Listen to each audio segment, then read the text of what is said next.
श्री कृष्ण उद्धव संवाद। इंद्र देवतागण के साथ भूलोक आते हैं और सभी एक साथ श्री कृष्ण के पास जाते हैं और उनसे वैकुंठ लौटने का अनुनय विनय करते हैं। भगवान श्री कृष्ण उन्हें आश्वासन देते हैं कि मैं बहुत जल्द भूलोक छोड़ वैकुंठ लौट आएंगे। याद दिलाने के लिए आप सभी को धन्यवाद। वे सभी पुनः वैकुंठ लौट जाते हैं। श्री कृष्ण जी को लगता है अब तो मेरा वैकुंठ लौटना तय है।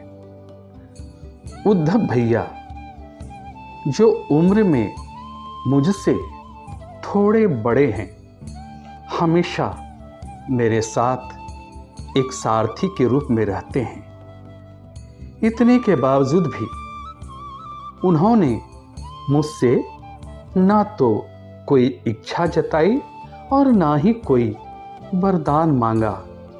आज मैं उद्धव भैया को अपने पास बुलाता हूं और उन्हें कुछ मांगने के लिए कहता हूं। थोड़ी देर में उद्धव जी का प्रवेश होता है। उद्धव, प्रभु आपने मुझे याद किया? कृष्ण, हां भैया, कुछ देर पहले इंद्र जी महाराज देवताओं के साथ वैकुंठ से आए थे। याद दिला रहे थे कि मेरा समय और कार्य जो भूमंडल के निमित्त था अब समाप्त होने को है। अब मुझे वैकुंठ लौट जाना चाहिए, जो मेरा निवास स्थान है। उद्धव भैया, मेरे इस अवतार काल में अनेक लोगों ने मुझसे बहुत सारे वरदान प्राप्त किए, लेकिन आपने मुझसे कभी कुछ नहीं मांगा। अब तो कुछ मांगिए। मैं आपको वरदान स्वरूप कुछ देना चाहता हूं। भैया, आपका भला करके मुझे भी संतुष्टि मिलेगी। भैया, मेरे जाने के बाद यहाँ घोर कलयुग का प्रवेश हो जाएगा। भूलोक में अधर्म के सामने धर्म झुकता नजर आएगा। अपना का गला घोटेगा, केवल कहने को अपना होगा। कार्य पराये से भी बदतर करेगा।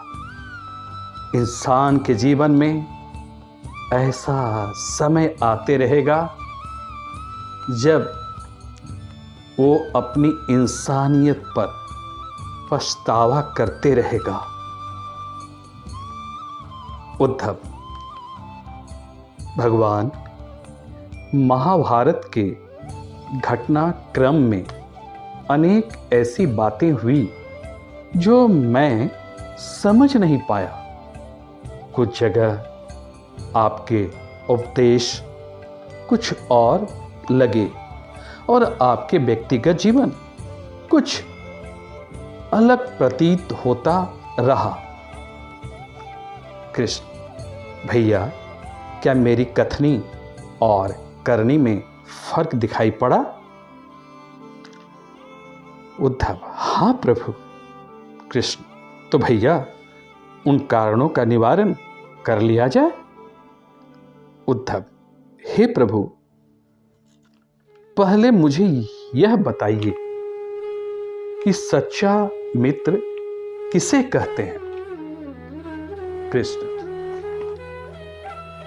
भैया, सच्चा मित्र वह होता है जो जरूरत पड़ने पर अपने मित्र की बिना कुछ मांगे मदद करता हो। उद्धव, हे कृष्ण, आप पांडवों के आत्मीय मित्र थे। उन्होंने आप पर पूरा भरोसा किया। प्रभु, आप भूत, भविष्य और वर्तमान के ज्ञाता हैं, किंतु आपने सच्चे मित्र की जो परिभाषा दी, उस परिभाषा के अनुरूप आपने कार्य नहीं किया। कृष्ण, हाँ, और आगे बताइए भैया। उद्धव, एक मित्र के नाते आपने धर्मराज युधिष्ठिर को जुआ खेलने से क्यों नहीं रोका? क्यों नहीं रोका प्रभु? चलो ठीक है, आपने उन्हें जुआ खेलने से नहीं रोका, लेकिन प्रभु आपने भाग्य को भी महाराजा युधिष्ठिर के पक्ष में नहीं मोड़ा। इतना तो कर सकते थे प्रभु। आप महाराजा युधिष्ठिर को जुए में जिता सकते थे, आपने ऐसा नहीं किया प्रभु। हे प्रभु, जब महाराज युधिष्ठिर धन हार गए, तब उन्होंने अपने आप को दांव पर लगा दिया। यहां भी आपने अपने आप को उनकी सहायता से दूर रखा प्रभु। हे प्रभु, जब उन्होंने अपने भाइयों को दांव पर लगाना शुरू किया, तब तो आप सभा कक्ष में पहुंच सकते थे जहां जुआ चल रहा था। आपने वह भी नहीं किया प्रभु, आप चुप रहे। कृष्ण, भैया, पहले आप अपना और भी भड़ास तो निकाल लीजिए। उद्धव, प्रभु, जब दुर्योधन ने पांडवों को सदैव अच्छी किस्मत वाला बताते हुए द्रौपदी को दांव पर लगाने को प्रेरित किया और जीतने पर हारा हुआ सब कुछ वापस कर देने का लालच दिया, कम से कम यहां तो आप हस्तक्षेप कर सकते थे प्रभु। आपने तब हस्तक्षेप किया जब द्रौपदी अपनी इज्जत खो रही थी। आपने तब उसे वस्त्र देकर उसकी इज्जत बचाने का प्रयास किया प्रभु। लेकिन आप यह दावा भी कैसे कर सकते हैं प्रभु? एक आदमी द्रौपदी को घसीट कर सभा में लाता है, सभा के बीच निर्वस्त्र करना शुरू करता है। सभी ज्ञानी लोग चुप मौन गर्दन झुकाए हुए। क्या एक अबला नारी का आप इज्जत बचा पाए? बताइए प्रभु, आप संकट के समय मदद के लिए क्यों नहीं आए? फिर आपको आपात बांधव कैसे कहा जा सकता है प्रभु? कैसे कहा जा सकता है? प्रभु, एक बात बताऊं प्रभु, यह केवल अकेला मेरा प्रश्न नहीं है। महाभारत पढ़ते समय हर एक के मन मस्तिष्क में यह सवाल उठते रहते हैं प्रभु। कृष्ण मुस्कुराते हुए, उद्धव भैया, यह सृष्टि का नियम है। विवेकवान ही जीतता है। जुआ के समय दुर्योधन के पास विवेक था, लेकिन धर्मराज युधिष्ठिर के पास नहीं। यही कारण है कि धर्मराज युधिष्ठिर पराजित हुए। प्रभु। कृष्ण, भैया उद्धव, आप परेशान ना हो। दुर्योधन के पास जुआ खेलने के लिए पैसा और धन तो बहुत था, लेकिन दुर्योधन को जुए का खेल खेलने नहीं आता था। उसने विवेक से काम लिया। उसने अपने मामा शकुनी को जुए की खेल में उपयोग किया। दुर्योधन की तरह बड़े भैया भी तो सोच सकते थे और अपने चाचा के लड़के दुर्योधन से पेशकश कर सकते थे कि उनकी तरफ से मैं खेलूं। भैया, विचार करो कि अगर शकुनी और मैं खेलते तो कौन जीतता? तब पासे के अंक उसके अनुसार आते या मेरे अनुसार? भैया चलो इस बात को यहीं छोड़ते हैं। उन्होंने मुझे खेल में शामिल तक नहीं किया। इस बात के लिए धर्मराज युधिष्ठिर को माफ किया जा सकता है, लेकिन धर्मराज युधिष्ठिर अपनी विवेक शून्यता से एक और बड़ी गलती कर डाली। उन्होंने मुझसे यह प्रार्थना की कि मैं तब तक सभा कक्ष में ना आऊं जब तक मुझे बुलाया ना जाए, क्योंकि पांडव पांचों भाई अपने दुर्भाग्य का खेल मुझसे छिपाकर खेलना चाहते थे। वे नहीं चाहते थे कि मुझे मालूम हो या मालूम पड़े कि वे जुआ खेल रहे हैं। इस तरह से उन्होंने मुझे अपनी प्रार्थना से बांध दिया। मुझे जुआ कक्ष में आने की अनुमति नहीं थी। इसके बावजूद भी मैं कक्ष के बाहर इंतजार कर रहा था कि कभी कोई मुझे बुलाए, कभी कोई मुझे बुलाए। लेकिन भीम, अर्जुन, नकुल, सहदेव सब मुझे भूल गए। हारने पर वे सभी या तो अपने भाग्य को कोस रहे थे या दुर्योधन को कोस रहे थे। याद रहे, अपने भाई के आदेश पर जब दुशासन द्रौपदी को बाल पकड़कर घसीटता हुआ सभा कक्ष में लाया, तो द्रौपदी अपनी सामर्थ्य के अनुसार विरोध करती रही। तब भी उसने मुझे नहीं पुकारा। उसकी बुद्धि तब जगी जब दुशासन ने उसे निर्वस्त्र करना प्रारंभ किया। जब द्रौपदी ने स्वयं पर निर्भरता छोड़कर हरे हरे अभ्यम कृष्णा अभ्यम की गुहार लगाई, तब मुझे उसके इज्जत की रक्षा का अवसर मिला।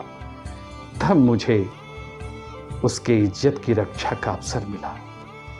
जैसे ही द्रौपदी मुझे पुकार लगाई, मैं अविलंब वहां पहुंच गया। अब ऐसी स्थिति में मेरी गलती है, तुम ही बताओ भैया। कान्हा, आपका स्पष्टीकरण प्रभावकारी तो है, लेकिन यह मुझे पूर्ण संतुष्ट नहीं करता। प्रभु, क्या मैं एक और प्रश्न पूछ सकता हूं? कृष्ण, क्यों नहीं भैया। उद्धव, इसका अर्थ यह हुआ कि आप तभी आओगे जब आपको पुकारा जाएगा। क्या संकट से घिरे अपनी भक्त की मदद करने आप स्वतः नहीं आते? स्वतः नहीं आते? कृष्ण, याद रहे भैया, इस सृष्टि में हर व्यक्ति का जीवन उसके स्वयं के कर्म फल के आधार पर संचालित होता है। न तो मैं इसे चलाता हूं और न ही इसमें हस्तक्षेप करता हूं। मैं केवल एक साक्षी हूं। मैं सदैव आपके समीप रहकर जो हो रहा है उसे देखता हूं, और यही ईश्वर का धर्म है। उद्धव, वाह वाह, बहुत अच्छा प्रभु, बहुत अच्छा। यानी इसका अर्थ यह हुआ कि आप हमारे नजदीक रहकर हमारे सभी दुष्कर्मों का निरीक्षण करते रहेंगे, हम पाप करते रहेंगे, और आप प्रभु साक्षी बनकर हमें देखते रहेंगे। आप क्या चाहते हैं? हम भूल करते रहें, पाप की गठरी बांधते रहें और उसका फल भुगतते रहें? कृष्ण भैया, आप शब्दों के गहरे अर्थ को समझिए।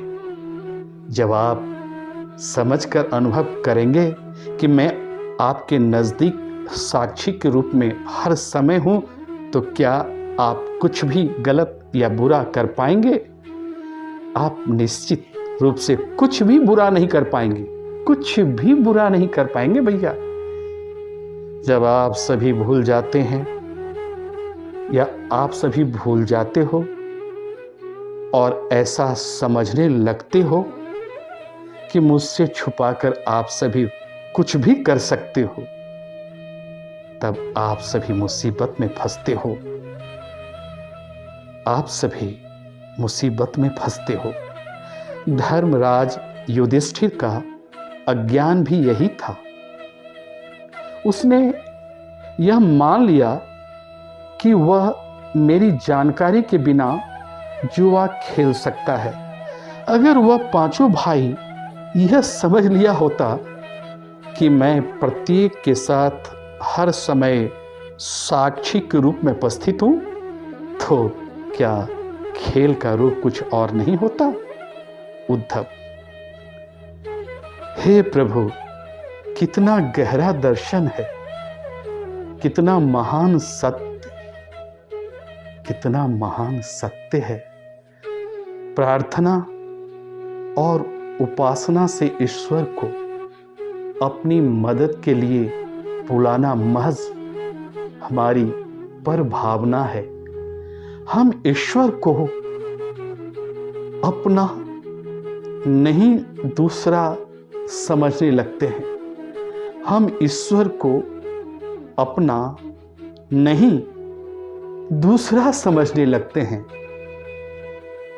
लेकिन जैसे ही हम यह विश्वास करना आरंभ करते हैं कि ईश्वर के बिना पत्ता भी नहीं हिलता, पत्ता भी नहीं हिलता, तब हमें साक्षी के रूप में ईश्वर की उपस्थिति स्वतः महसूस होने लगती है।